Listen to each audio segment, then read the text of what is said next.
Let's open the box. The important thing here is do not shuffle before your first game. The first thing we need to do is follow the 6 steps under how to set up the game.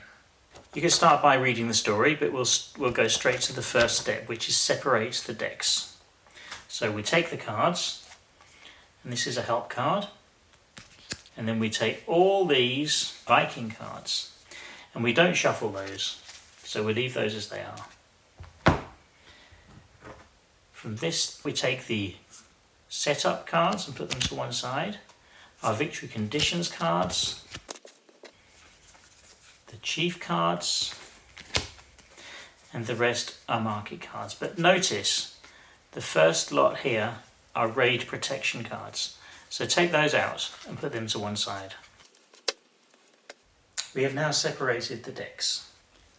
The next thing to do is to decide the game length. There is a table that will help you decide what you want to do.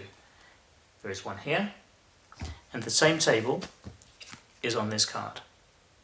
So let's say we're going to play 3 players and we want to play a normal game. This means we want to get 7 victory points in each category to win the game. So what we then do is you find the card with the number of points that you've agreed on and put it clearly on the table to remind everybody how many points you're playing for. Now you need to set up the market.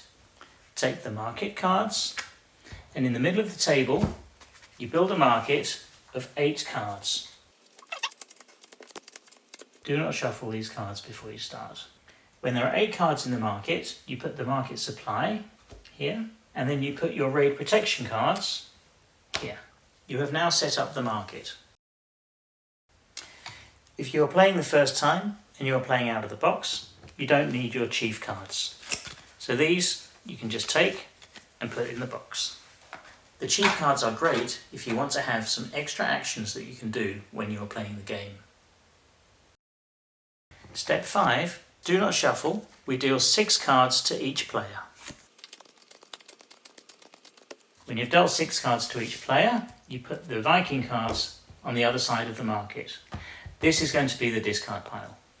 The last thing you do with setup is to decide who starts. And to do that, you draw the top card of the Viking pile and see what card has come up. And it's a gold.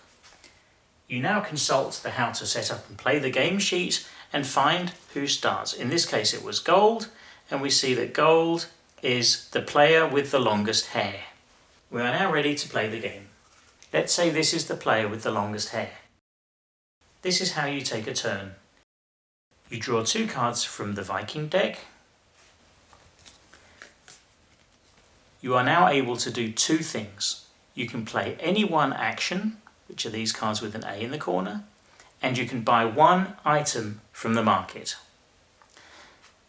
In your hand you will have resources like wood and gold and stone, and with these you can buy the cards. So this jewellery, for example, costs 1 stone and 1 gold.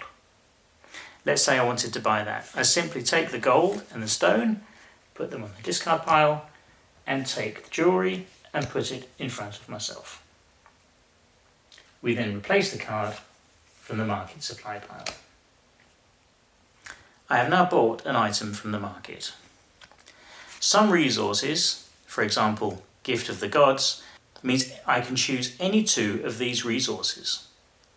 So for example, if I didn't use my gold and stone before, I could have just used this instead and played the Gift of the Gods and used this card to have a gold and a stone and take my jewellery card.